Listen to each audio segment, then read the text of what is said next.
Then we get into Stephen Thompson and good old Holland. Kevin Holland. I like Kevin Holland. He's fun. He's athletic. Stephen Thompson is very good at what he does. He's a very good karate fighter. He's extremely fast. He's got some fast spinning stuff. He's got some slappy foot stuff. He throws that. I think that straight left is his best weapon. Everything else is like stuff that sets up and looks cool, gets you thinking about whatever, but he gets you thinking about all that other slappy shit, and then he throws that straight left when he switches his stance there. Dangerous with it. Super fast, even though he's still a youngster. He's not as old as me, so he's a young kid still. But Kevin Holland, man, this is kind of bothers me. And it's not an attack on the guys in any way. It's like the announcers and other people.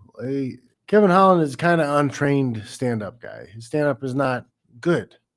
It was not something you should teach him. He's a great fighter. He's fun to watch. He fights hard, but it's very loose. It's very sloppy. He makes a lot of mistakes. You know, his background wasn't Muay Thai or kickboxing or boxing. You know, it's like his background is more of wrestling, and he hasn't refined those stand-up skills that much.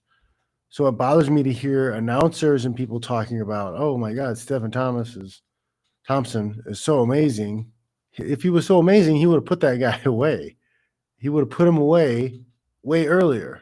The fact that he had broken his hand, it looks like he broke his hand. Holland broke his hand early, not early, but sometime in the first round. First round was the best round. It was awesome. The rest of the fight was Holland trying not to get hit, keeping getting hit without much offense because he didn't know what to switch up. He didn't know how to attack without that right hand.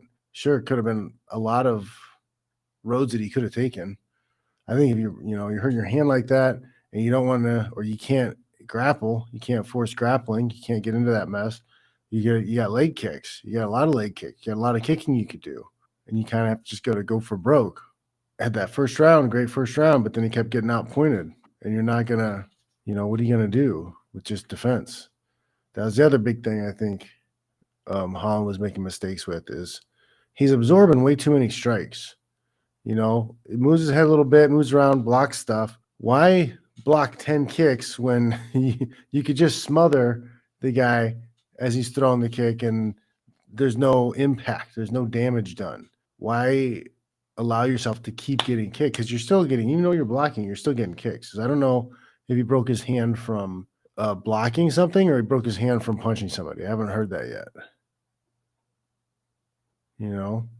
Let me look at this. I'm going to show you. I'll show you the picture I found of his hand. I don't think I'll get in trouble for sharing.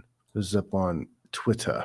So you can see Kevin Holland broke the 3rd, 4th, and 5th metacarpals in his right hand in the first round of his loss to Stephen Thompson, per Holland's manager, Aaron Hodak. All 3 bones are also displaced. Holland will need surgery. Ouch. That's not fun. No fighter wants to hear about getting surgery. That's not what you want to do. Bro, he broke 3, so that's like this. But is that from blocking, getting kicked in the hand? Catching a heel and those bones there? Or is it from punching? It would be good to know. Because it's not a good idea. And then he's got a broken hand, and then he's blocking and keeps blocking those kicks. That's gotta hurt. That can't be a good thing to get kicked in the broken hand 50 times. And how many times do you get hit with something spinny? How many times do you get hit with something spinny? It's very frustrating. When you should start understanding and seeing those tells when he hits the spinny, and you can close the distance, circle, close the distance. I don't know. Just a lot of mistakes. I think it's a lot of mistakes. A lot of amateur, fundamental type stuff that haven't been quite developed by Holland the way they should, and they get him into trouble. His athleticism keeps him out of trouble a lot of times, but this time he broke a hand. It's annoying that the announcers got Thompson so deep down their throats because the guy had one hand and he's not a good kickboxer, and that's all they did was kickbox. What was the fight supposed to look like, other than Stephen Thompson using him as a kick bag? What else was that fight going to look like? Tell me tomorrow, oh yeah, they're going to make Kevin Holland in this K1 champ guy and they're going to just fight K1. Oh, yeah, okay. Who do you think is going to win? Probably the K1 guy who's just been doing K1. That's all they're going to do is K1, and he's really good at K1. Probably that guy.